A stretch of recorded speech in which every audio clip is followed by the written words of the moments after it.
قتل حسین اصل میں مرگ یزید ہے۔ اسلام زندہ ہوتا ہے ہر کربلا کے بعد۔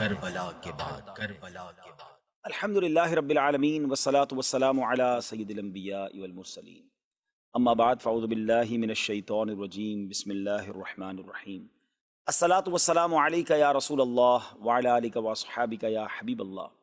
الصلاة والسلام علیک یا نبی اللہ وعلی آلک واصحابک یا نور اللہ۔ پیارے اسلامی بھائیوں اور مدنی چینل کے ناظرین، آج پروگرام واقعہ کربلا لے کر ہم حاضر ہیں، اور نیت یہ ہے کہ اس پروگرام میں ہم واقعہ کربلا کو بیان کریں۔ اس کا طریقہ کار یہ ہوگا کہ ہم پہلے تو یہ جاننے کی کوشش کریں گے کہ یہ واقعہ کربلا ہوا کیوں تھا، بلکہ اس سے پہلے ہم امام حسین رضی اللہ عنہ کا مقام، ان کا مرتبہ، ان کا سٹیٹس کیا تھا، ان کے فضائل کیا ہے، کچھ وہ بھی سنیں گے، اور اس کے بعد ہم چلیں گے کہ what is the reason behind this, یعنی اس واقعہ کربلا کے پیچھے وجوہات کیا تھیں، اور پھر یہ سفر کیسے قدم بقدم آگے بڑھتا رہا، کیسے امام حسین کس وجہ سے آپ کو مدینہ منورہ سے مکہ پاک جانا پڑا، مکہ پاک سے پھر آپ نے کوفہ کا جو سفر کیا، کربلا کا جو سفر کیا، وہ کیوں کیا، اور اس کے بعد وہاں کیا واقعات پیش آئے۔ بڑے دل خراش واقعات ہیں، بڑے ہی جس کو کہیں کہ 1400 سال کا مبش گزر گئے ہیں، لیکن آج بھی دل غمگین ہو جاتا ہے جب ان واقعات کو سنتے ہیں۔ ہم میں سے بہت سارے ناظرین ایسے ہوں گے جن کے والدین، رشتہ دار دنیا سے چلے گئے ہوں گے۔ جب وہ دنیا سے گئے تو اس سال، بلکہ اگلے 4-5 سال تک کافی درد رہا، یاد آتی رہی، مگر آہستہ آہستہ وہ زخم، کہتے ہیں نا کہ وہ جو ہے وہ وقت جو ہے وہ سب سے بڑا مرہم ہوتا ہے۔ لیکن یہ ایک ایسا واقعہ ہے ناظرین کربلا کا کہ 1400 سال گزر گئے، مگر جب جب یاد آتی ہے دل غم میں ڈوب جاتا ہے کہ نواسہ رسول، جگر گوشہ بطول، امام حسین، امام علی مقام، امام عرش مقام رضی اللہ عنہ کے ساتھ جو ظلم ہوا، جو زیادتی ہوئی، اور پھر صرف آپ کے ساتھ نہیں، آپ کے رفقا کے ساتھ، آپ کے گھر والوں کے ساتھ۔ یقیناً یہ واقعہ بڑا ہی دل خراش ہے، مگر ہم نے صرف واقعہ نہیں سننا، ہم انشاءاللہ کوشش کریں گے کہ اس واقعے سے اپنے لیے درس بھی لیتے جائیں گے، اپنے لیے میسیجز بھی لیتے جائیں گے، کیونکہ کئی بار شاید یہ واقعہ سنا ہوگا، لیکن ہمیں پتہ تو چلے کہ ہم نے کیا سیکھنا ہے اس عظیم واقعے سے، میں نے اور آپ نے کیا درس لینا ہے۔ میری گزارش ہے کہ خود بھی پروگرام کو اول تاخر دیکھیں، اپنے ہو سکے تو بچوں کو بھی ساتھ بٹھا لیں، کیونکہ جو ہماری نیو جنریشن ہے انفارچونیٹلی ان کو اب بہت سارے پوئٹری اور بہت ساری سٹوریز تو یاد ہیں، لیکن شاید کربلا کا انسیڈنٹ، کربلا کا واقعہ ان کو پورا نہیں پتہ، تو ہم شاید گھر میں بیان بھی نہیں کر پاتے۔ تو انشاءاللہ یہ بھی نیت ہے کہ جو ہماری نیو جنریشن ہے ان کو بھی ایجوکیشن ملے۔ تو اول تاخر پروگرام میں شرکت کیجیے گا، میرے ساتھ بہت ہی خوبصورت نعت خواں بھی ہیں ماشاءاللہ۔ تو ہمارے اس پروگرام کا آغاز ہم منقبت اہل بیت سے کرتے ہیں، اور پھر انشاءاللہ اس ٹاپک کو لے کر آگے چلتے ہیں۔ صلو علی الحبیب صلی اللہ تعالی علی محمد صلی اللہ علیہ وسلم۔ باغ جنت کے ہیں بہرے، مدح خانے اہل بیت، باغ جنت کے ہیں بہرے، مدح خانے اہل بیت، تم کو مژدہ نار کا اے دشمنان اہل بیت، تم کو مژدہ نار کا اے دشمنان اہل بیت، کس زبان سے ہو بیان عز و شان اہل بیت، کس زبان سے ہو بیان عز و شان اہل بیت، مدح گوئے مصطفیٰ ہے، مدح خانے اہل بیت، مدح گوئے مصطفیٰ ہے، مدح خانے اہل بیت، ان کی پاکی کا خدائے پاک کرتا ہے بیان، ان کی پاکی کا خدائے پاک کرتا ہے بیان، آیا تطہیر سے ظاہر ہے شان اہل بیت آیا تطہیر سے ظاہر ہے شان اہل بیت ان کے گھر میں بے اجازت جبرائیل آتے نہیں، ان کے گھر میں بے اجازت جبرائیل آتے نہیں، قدر والے جانتے ہیں قدر و شان اہل بیت، قدر والے جانتے ہیں قدر و شان اہل بیت، پھول زخموں کے کھلائے ہیں ہوائے دوست نے، خون سے سینچا گیا ہے گلستان اہل بیت، خون سے سینچا گیا ہے گلستان اہل بیت، فاطمہ کے لاڈلے کا آخری دیدار ہے، فاطمہ کے لاڈلے کا آخری دیدار ہے، حشر کا ہنگامہ برپا ہے میانے اہل بیت، حشر کا ہنگامہ برپا ہے میانے اہل بیت، وقت رخصت کہہ رہا ہے خاک میں ملتا سہاگ، وقت رخصت کہہ رہا ہے خاک میں ملتا سہاگ، لو سلام آخری ہے بیوگانے اہل بیت، بے ادب گستاخ کا کو سنا دے اے حسن،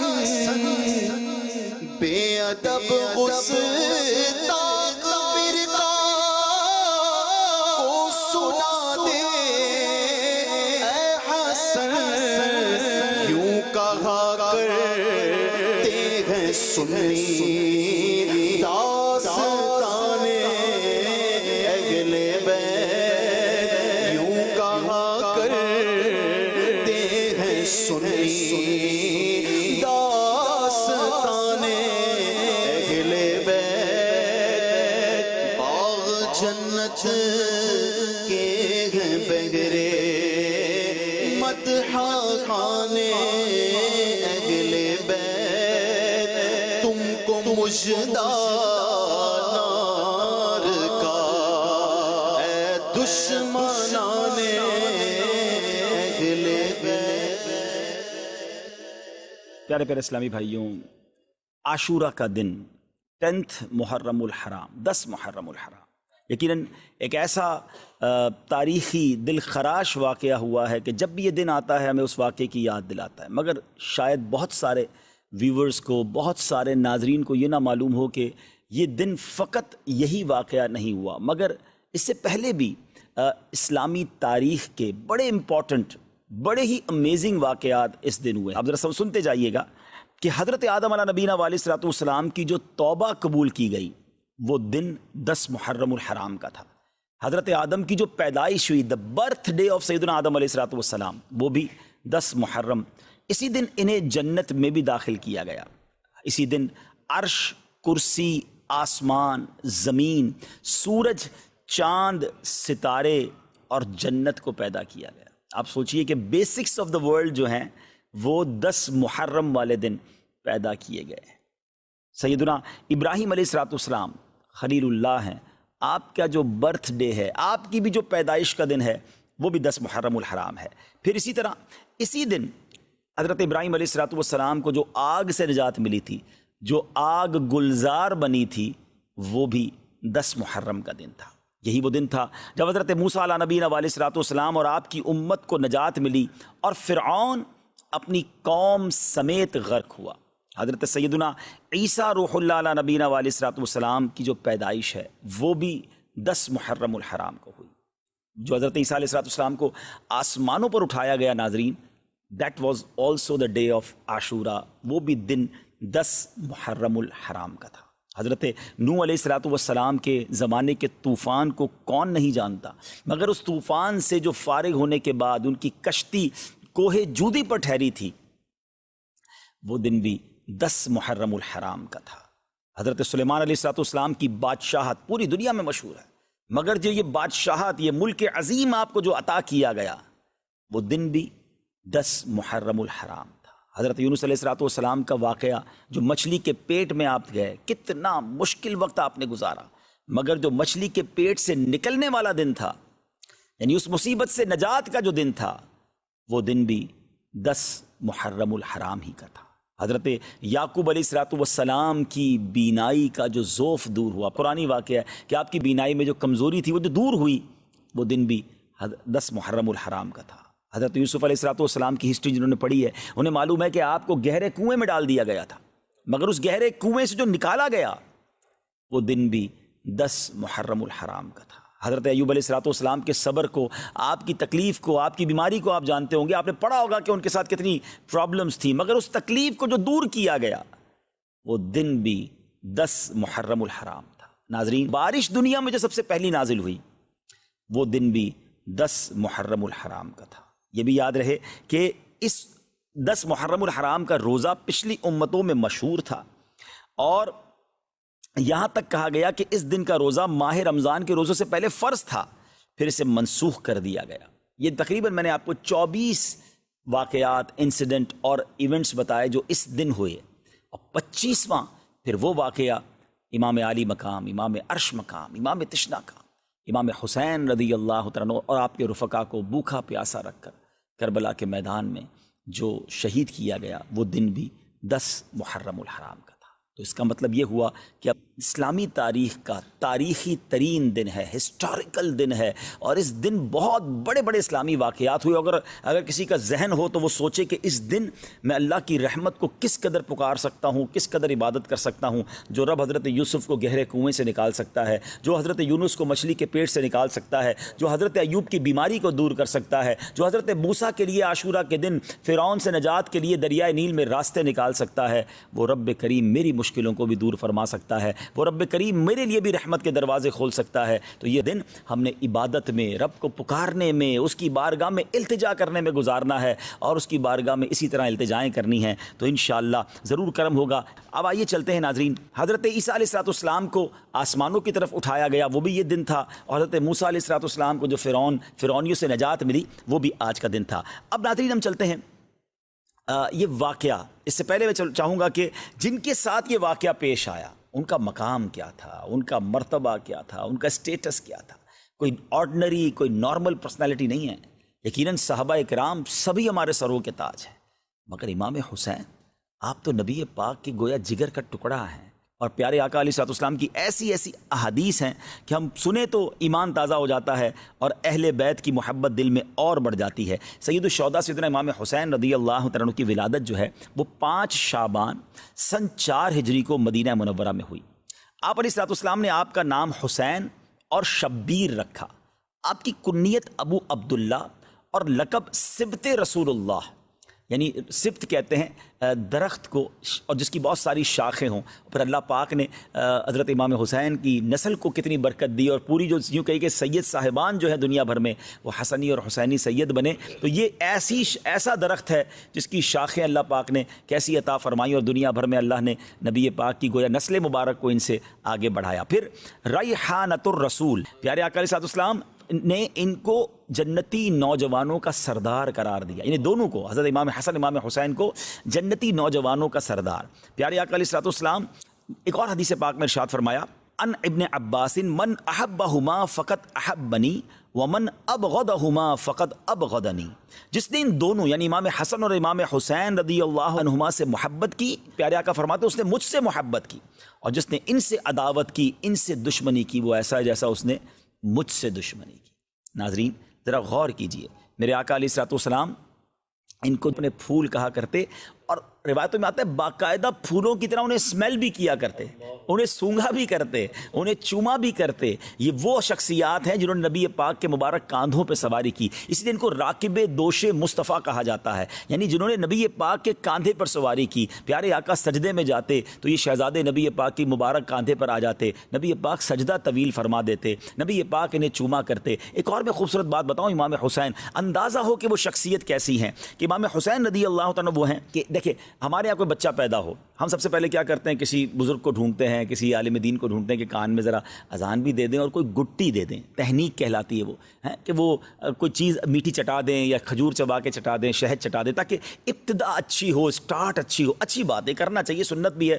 پیارے آقا علیہ السلام کی بارگاہ میں صحابہ لے کر آتے تھے. مگر آپ کو پتہ ہے کہ امام حسین رضی اللہ تعالیٰ کی سٹارٹ کیسے ہوئی، کہ جب آپ پیدا ہوئے نا تو نبی پاک علیہ السلام نے اپنی مبارک زبان امام حسین کے منہ میں دے دی. ٹرائی ٹو انڈرسٹینڈ، ناظرین ذرا سمجھیے کہ یعنی ان کی جو ابتدا ہے وہ نبی پاک کا لعاب دہن ہے. اچھا، اذان دینے کے لیے ہم کسی بزرگ کو بلاتے ہیں، امام حسین کے کانوں میں اذان کس نے دی؟ اللہ کا نام لیا اور آواز تھی حبیب خدا کی. یعنی پیارے آقا علیہ السلام نے امام حسین رضی اللہ عنہ کی کان میں اذان دی. محبت کا لیول دیکھیے کہ ایک بار نبی پاک علیہ السلام کے مبارک صاحبزادے حضرت ابراہیم رضی اللہ عنہ نبی پاک کی گود میں ہیں، اور گود میں دوسرے حصے پر امام حسین بیٹھے ہیں. جبریل امین آتے ہیں، عرض کرتے ہیں حضور دونوں میں سے ایک کو سلیکٹ کر لیں. اللہ دونوں میں سے ایک کو آپ سلیکٹ کر لیں، دونوں میں سے کوئی ایک رہے گا اور ایک نے دنیا سے جانا ہے، اب آپ کی چوائس ہے. نبی پاک کو گویا یہ اختیار دیا گیا. اب ذرا غور کیجیے، اپنا بیٹا ہے، حضرت ابراہیم نبی پاک کے اپنے صاحبزادے ہیں. آپ نے دل میں خیال فرمایا یا فرمایا کہ اگر ابراہیم جاتے ہیں تو مجھے تکلیف ہوگی، لیکن اگر حسین چلے جاتے ہیں تو میرے ساتھ ساتھ فاطمہ کو، مولا علی کو بھی تکلیف ہوگی رضوان اللہ تعالیٰ علیہ مجمعین. نبی پاک نے امام حسین کو گویا سلیکٹ کیا. کچھ دنوں کے بعد حضرت ابراہیم جو نبی پاک کے اپنے صاحبزادے ہیں رضی اللہ تعالیٰ عنہ، ان کا وصال ہو گیا. اور پیارے آقا علیہ السلام امام حسین کو دیکھ کر کہا کرتے تھے یہ میرا وہ بیٹا ہے کہ جس کے لیے میں نے اپنا بیٹا قربان کیا ہے. اللہ اکبر، ذرا سوچئے، میرے آقا کی ایسی والہانہ محبت ہو تو پھر ہم کیوں نہ اس گھرانے سے محبت کریں، ہم کیوں نہ اپنا سب کچھ امام حسین اور ان کی آل پر قربان کر دیں. یہ کیسا گھرانہ ہے.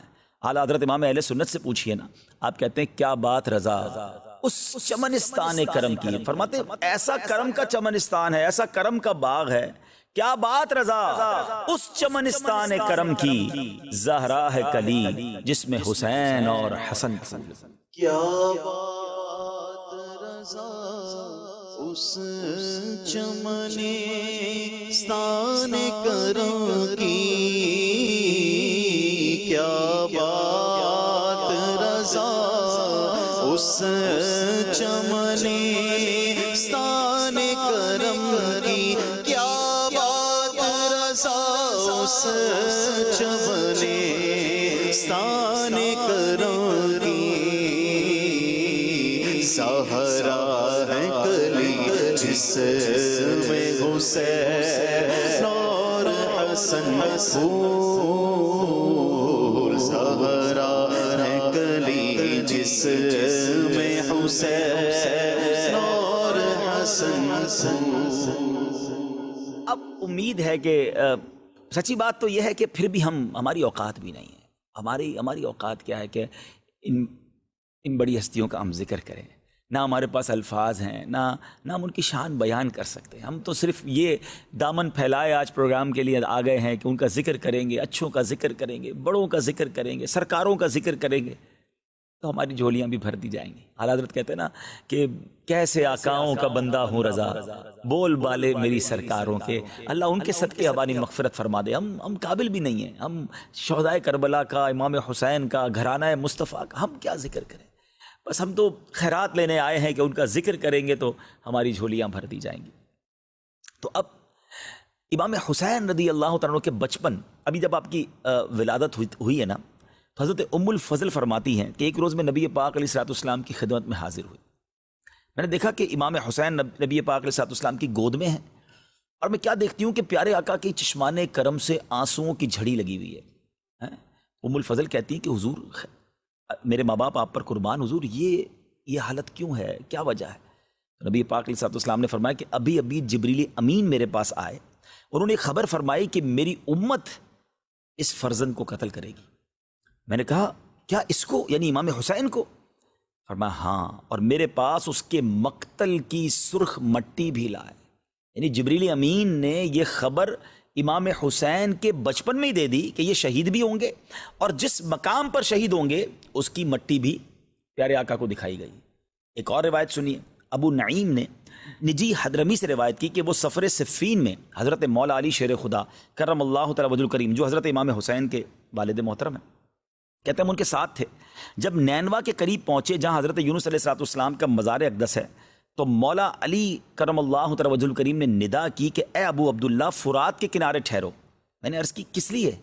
فرمایا نبی کریم علیہ السلام نے فرمایا کہ جبریل امین نے مجھے خبر دی ہے کہ امام حسین رضی اللہ تعالیٰ عنہ فرات کے کنارے شہید کیے جائیں گے، اور مجھے وہاں کی ایک مشت مٹی بھی دکھائی۔